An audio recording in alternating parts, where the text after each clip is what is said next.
key. How do you grow your business? How do you grow it from 1 to 2 to 3 to 100?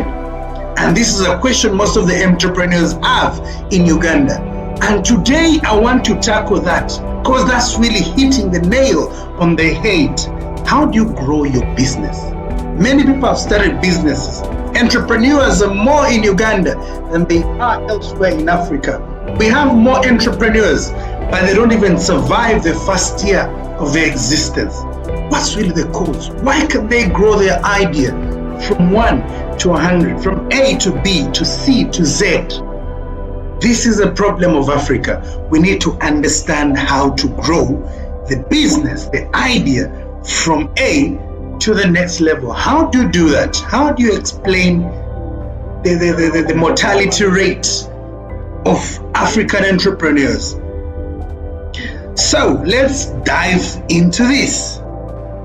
Before we talk about that, let's first understand the levels an entrepreneur goes through, the different stages every entrepreneur goes through. And unfortunately, most of the entrepreneurs don't even move through these levels, or some really get stuck at one level and they don't grow beyond that level, and that leads to their death.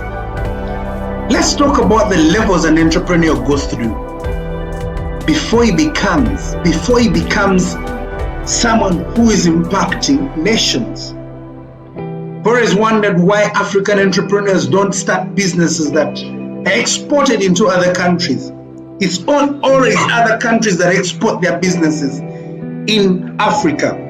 For example, we can look at Coca-Cola. We can look at the different, someone starts a business in China and it ends up in Africa.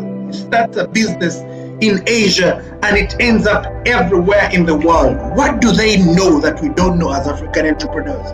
What is that unique thing they carry in their mind that we don't know? The secret is value chain. They understand value chain. Today I want to talk about the value chain of an entrepreneur. It's only this one point that African entrepreneurs get wrong. They don't even understand it. Even our schools don't really bring it out so well. And in those other continents, other areas, they teach it from childhood to their children. Value chain, building for the world. They build for the world. How do you build for the world? Before we launch that, I want to first address the first point I said, the levels of an entrepreneur. The levels an entrepreneur has to go through. The first level, the people who have just entered entrepreneurship, they first of all concentrate on the product. First-time entrepreneurs, unskilled entrepreneurs, they focus on the product. All their efforts, all their resources are focused on producing a perfect product. They end up bringing a very, very wonderful product. They even put their business models. They understand how to market the product. Have you ever been around an entrepreneur who always comes and tells you, this is the best product we have had. This is one of the best it has. They even go in the details of the raw materials they use, how ecological they were, how environmentally friendly they were. They are mainly focusing on the product.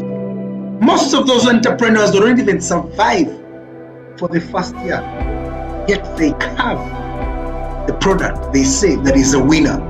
There is that uniqueness in their product. They die young. Why? They only concentrate on the product. Big entrepreneurs don't even concentrate on the product. That is the first time entrepreneurs, they talk about their diction, their language is centered about their product. We have the best product. We have the best. You buy this product, it will be different from that. They are concentrating only on the product, but that doesn't solve a thing. And they usually die within the first year. Now, the next level, people who have now understood that it's not only about the product, they go to another level of entrepreneurship. They talk about about distribution. Second level entrepreneurs, they don't talk about product, they talk about distribution. Because even when you have the best product, if it's not well distributed, you will die in your first year. Because you'll have the best product, but no customers. And then you'll have no cash flow. And remember, cash flow is the bloodline of your business. If you don't have customers, yes, we start with the product, people buy, your friends and all that, but that can't sustain your business. That's why the next level of entrepreneurship, people who are now grown beyond product, they talk about distribution. Their addiction is different. Their language changes. They think about how are we going to transport this product to reach Masaka? How are we going to ensure our product? Yes, we have started in Karere. How are we going to ensure we have another shop in Chebandu? How they are talking about distribution. They are concentrating on distributing the product. Actually, this level, they don't focus at all the product. You can have the worst product, but if you have the best distribution, you can beat someone with the best product. Your product is of no good use if it is not well distributed. You have a good product, but you're only in Chisas. How are you going to become a millionaire? How are you going to become a billionaire? How are you going to impact the world? Talk about distribution. You find someone with a shop, one shop, and he's thinking about how to grow that big shop. And the only thing he thinks about growing the shop is maybe becoming big in terms of size in the same shop. That is wrong. How do we grow as an entrepreneur? We need to distribute ourselves. You don't grow by increasing size in one location. I have a friend of mine, started a shop. The next time I phoned him, he had already bought his neighbors. He expanded the shop, and I told him, when are you growing? And he told me, aren't you seeing I'm growing big? Aren't you seeing that I'm expanding? That is a wrong perspective we have in Africa. People think growing a business is growing in terms of size in one area. That is not going to work out. That is second level entrepreneurs.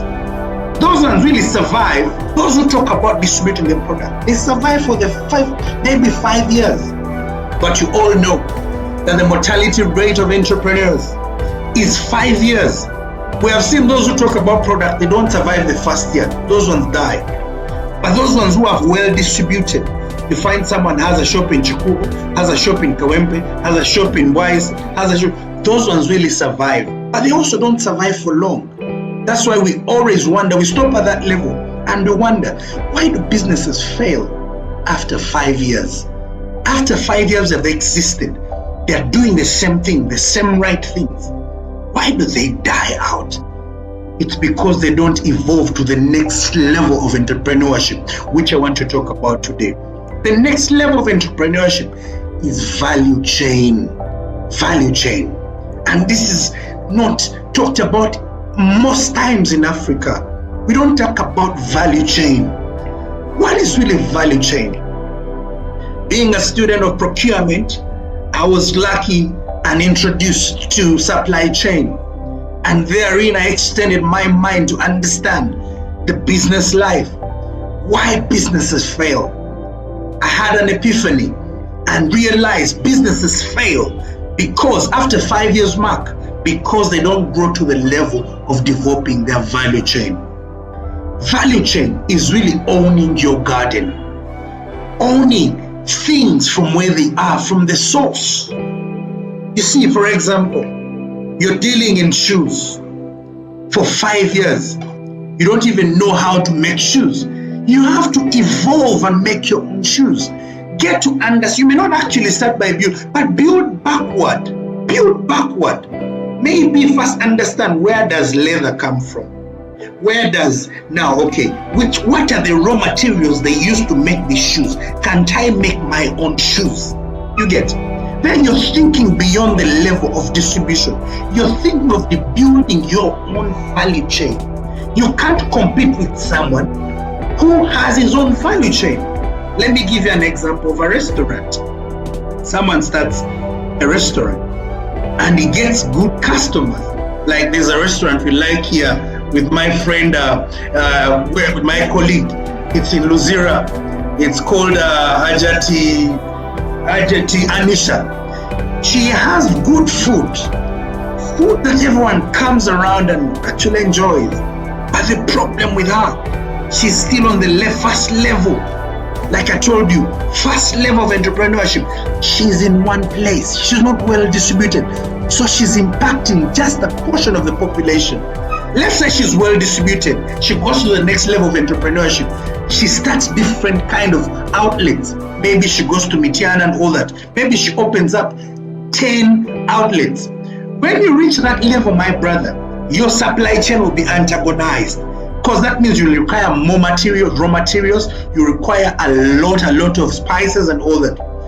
But if this Madam Mama Nisha now thinks beyond now the distributing, being well distributed around the country, and then she starts thinking, how can I now grow my own food, bring it to the market, and I become my first customer, yet at the same time I'm selling to other customers.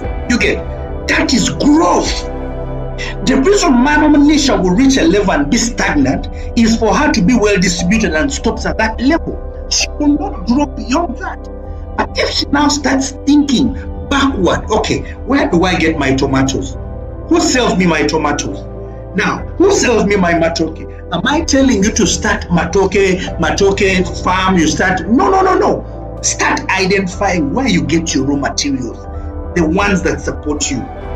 Because at that level, when you have distributed, now the problem will come, who is supplying you? You could have enough customers, but now the person supplying you tells you, no, we don't have raw materials, because you don't own your value chain. You don't own your entire supply chain. In other words, if Mama Nisha now thinks of, okay, now, how can I start? I'm building backwards. Okay, now I'm dealing in matoke, I'm supplying peanuts, I'm cooking potatoes. Okay. She starts first of all with going to the market. Where do I get them? How do I establish something there in the market? She opens up Omudala. She opens up a vending shop that sells those things, so that she'll become her first customers.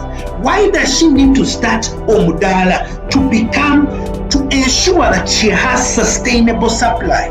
You get, for example, let's say she gets more than 200 customers. Don't you think she'll have a limitation? Maybe someone's telling her, okay, we don't have these things. And probably she's losing part of the profit to the person. Let's the prices go up. And maybe she's not someone. Her profits, her prices of the product will depend on who is selling her the raw materials. But if she owns the thing that sells her the materials, she can predict the prices of her product. Why? Because she controls a certain level of value chain. Okay, she starts up a vending shop that deals in matoke, deals in tomatoes and all that, and she becomes her first customer. But not only that, she's also supplying to other people that are dealing in food, maybe food vending. You get, for example, she will even stop seeing people as competition. Let's say she starts a vending food shop.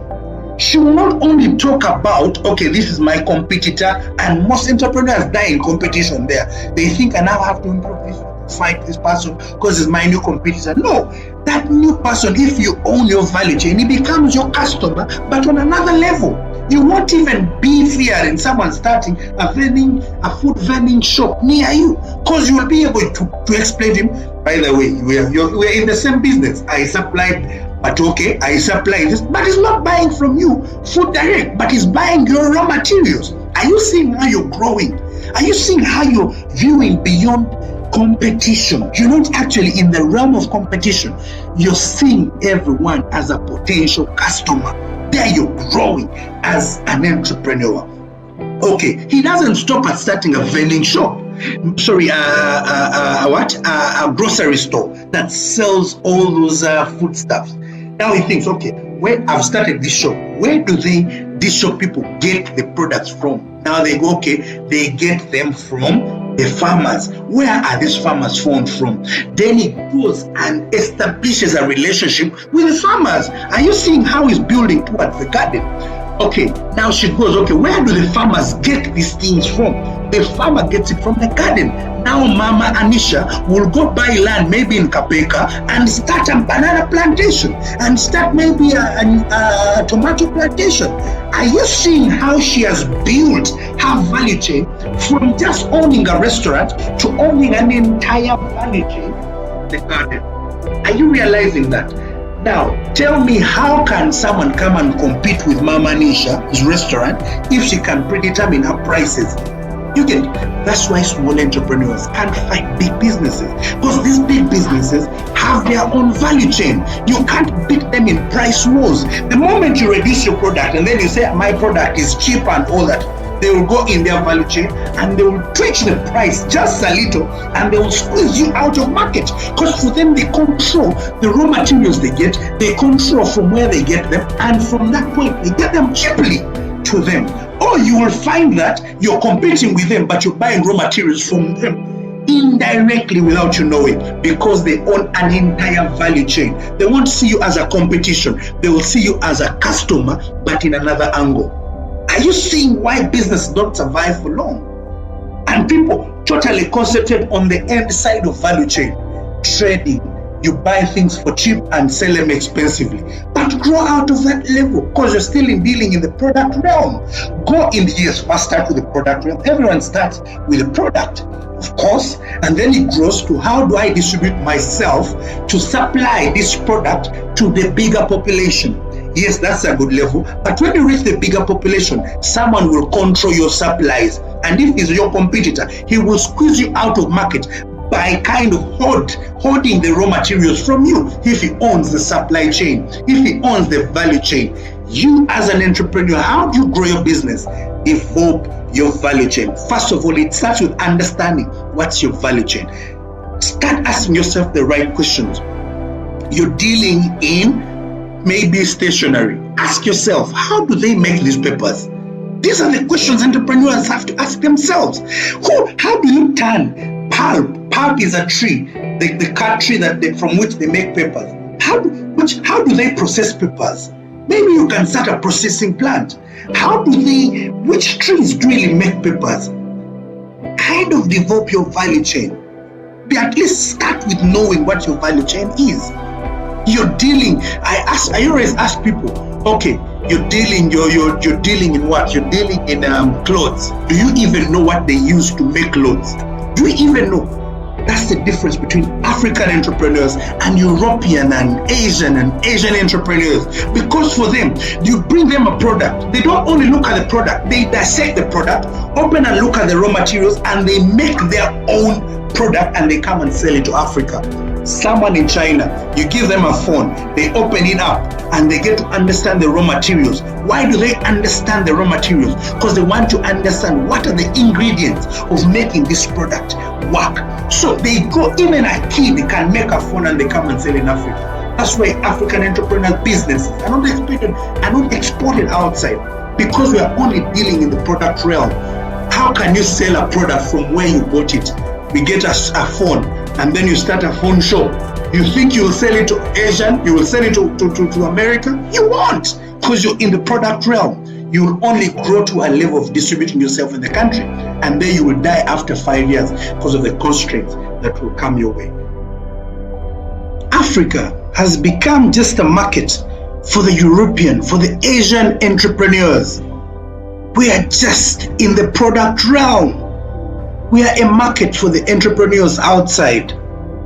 And then people who are dealing in products in Africa, they also think they're entrepreneurs. And this is where the problem starts from. We need to understand value chain.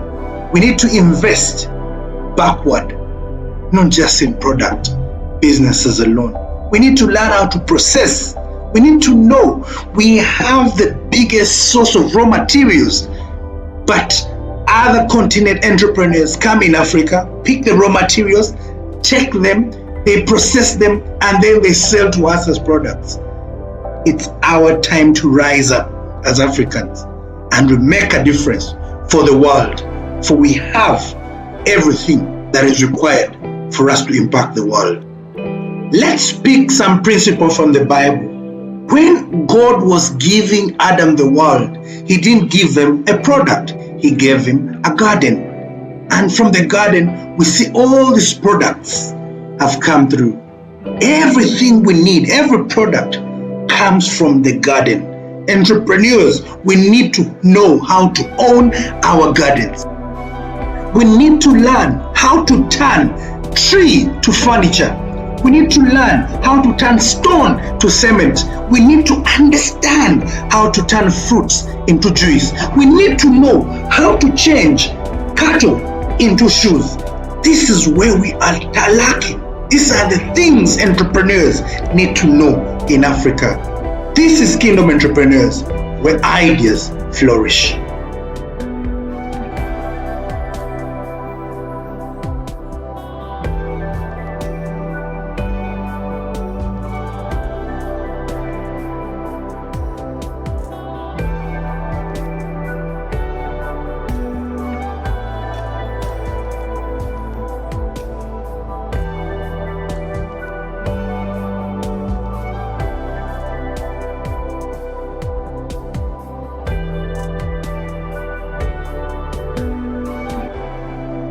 And I want you to subscribe below. Tell a friend to tell a friend.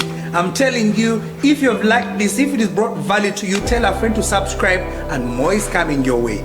This is Kingdom Entrepreneurs, where ideas flourish.